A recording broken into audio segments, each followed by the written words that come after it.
Good evening. Tonight we're reading Emma by Jane Austen. Chapter 22. Human nature is so well disposed towards those who are in interesting situations that a young person who either marries or dies is sure to be kindly spoken of.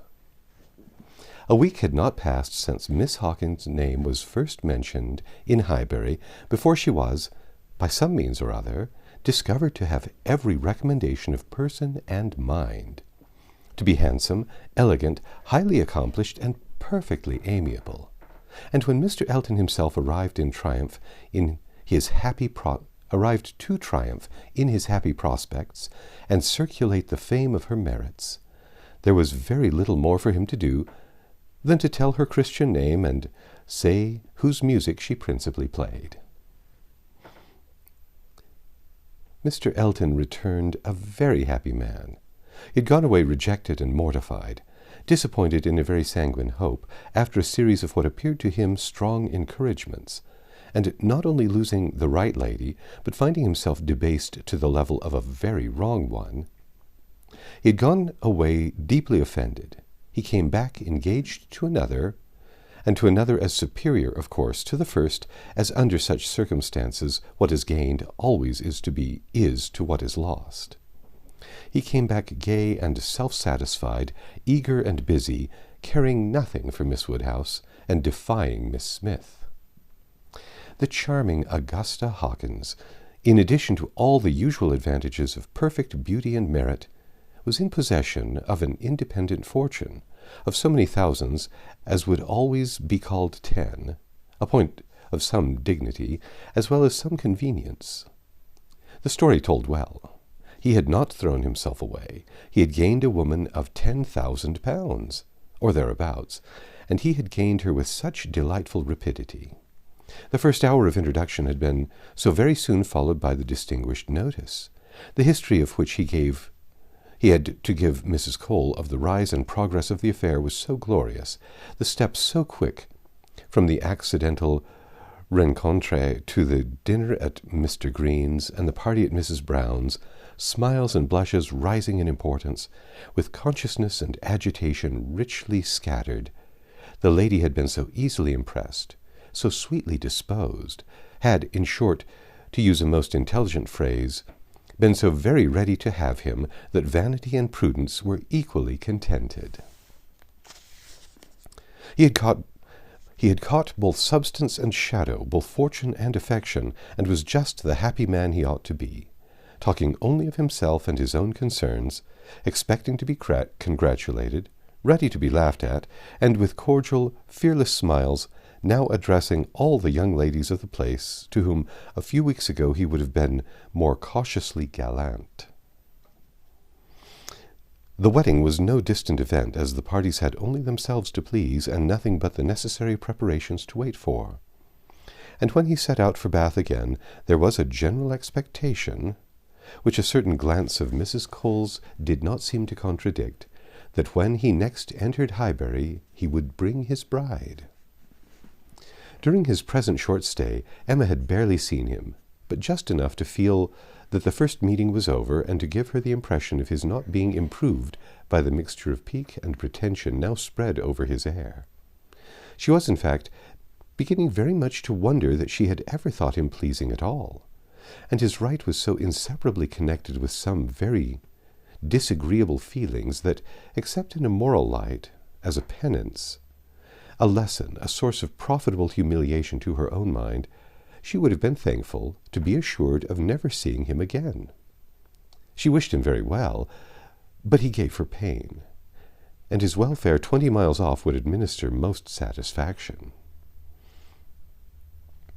The pain of his continued residency in Highbury, however, must certainly be lessened by his marriage. Many vain solicitudes would be prevented, many awkwardnesses smoothed by it. A Mrs. Elton would be an excuse for any change of intercourse. Former intimacy might sink without remark. It would be almost beginning their life of civility again. Of the lady individually, Emma thought very little. She was good enough for Mr. Elton, no doubt, accomplished enough for Highbury, handsome enough, to look plain probably by Harriet's side. As to connection, there Emma was perfectly easy, persuaded that, after all his own vaunted claims and disdain of Harriet, he had done nothing. On that article truth seemed attainable. What she was must be uncertain, but who she was might be found out, and setting aside the £10,000, it did not appear that she was at all Harriet's superior. She brought no name, no blood, no alliance. Miss Hawkins was the youngest of 2 daughters of a Bristol merchant. Of course, he must be called, but as the whole of the profits of his mercantile life appeared so very moderate, it was not unfair to guess the dignity of his line of trade had been very moderate also. Part of every winter she had been used to spend in Bath, but Bristol was her home, the very heart of Bristol, for though the father and mother had died some years ago, and uncle remained in the law line, nothing more distinctly honourable was hazarded of him than that he was in the law line, and with him the daughter had lived. Emma guessed him to be the drudge of some attorney, and too stupid to rise, and all the grandeur of the connection seemed dependent on the elder sister, who was very well married to a gentleman in a great way near Bristol, who kept 2 carriages. That was the wind-up of the history. That was the glory of Miss Hawkins. Could she have but given Harriet her feelings about it all? She had talked her into love, but alas, was not so easily to be talked out of it. The charm of an object to occupy the many vacancies of Harriet's mind was not to be talked away. He might be superseded by another. He certainly would. Indeed, nothing could be clearer. Even a Robert Martin would have been sufficient, but nothing else, she feared, would cure her. Harriet was one of those who, having once begun, would be always in love. And now, poor girl, she was considerably worse from this reappearance of Mr. Elton. She was always having a glimpse of him somewhere or other. Emma saw him only once, but 2 or 3 times every day Harriet was sure just to meet with him, or just to miss him, just to hear his voice, or see his shoulder, just to have something occur to preserve him in her fancy, in all the favouring warmth of surprise and conjecture.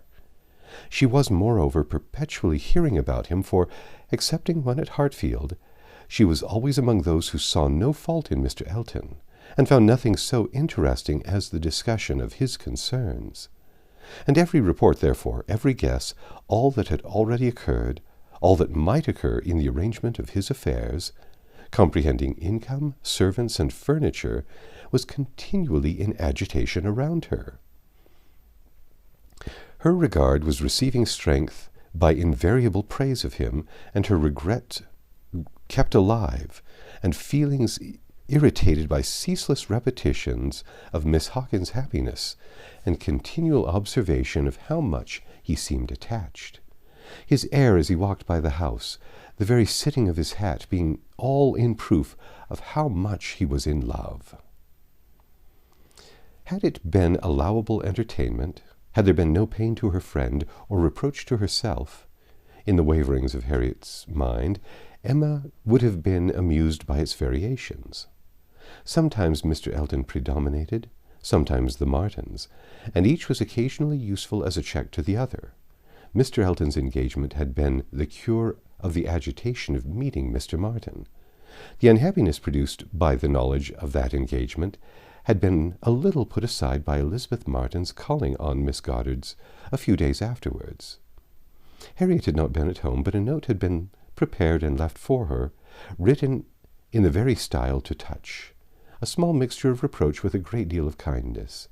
Until Mr. Elton himself appeared, she had been much occupied by it, continually pondering over what could be done in return, and wishing to do more than she dared to confess. But Mr. Elton in person had driven away all such cares. While he stayed, the Martins were forgotten, and on the very morning of his setting off for Bath again, Emma, to dissipate some of the distress it occasioned, judged it best for her to return Elizabeth Martin's visit. How that visit was to be acknowledged, what would be necessary, and what might be safest, had been a point of some doubtful consideration. Absolute neglect of the mother and sisters when invited to come would be ingratitude. It must not be, and yet the danger of a renewal of the acquaintance? After much thinking, she could determine on nothing better than Harriet's returning the visit, but in a way that, if they had understanding, should convince them that it was to be only a formal acquaintance. She meant to take her in the carriage, leave her at the Abbey Mill, while she drove a little further, and call for her again so soon as to allow no time for insidious applications or dangerous recurrences to the past, and give the most decided proof of what degree of intimacy was chosen for the future. She could think of nothing better, and though there was something in it which her own heart could not approve, something of ingratitude, merely glossed over, it must be done, or what would become of Harriet? That's the end of chapter 22.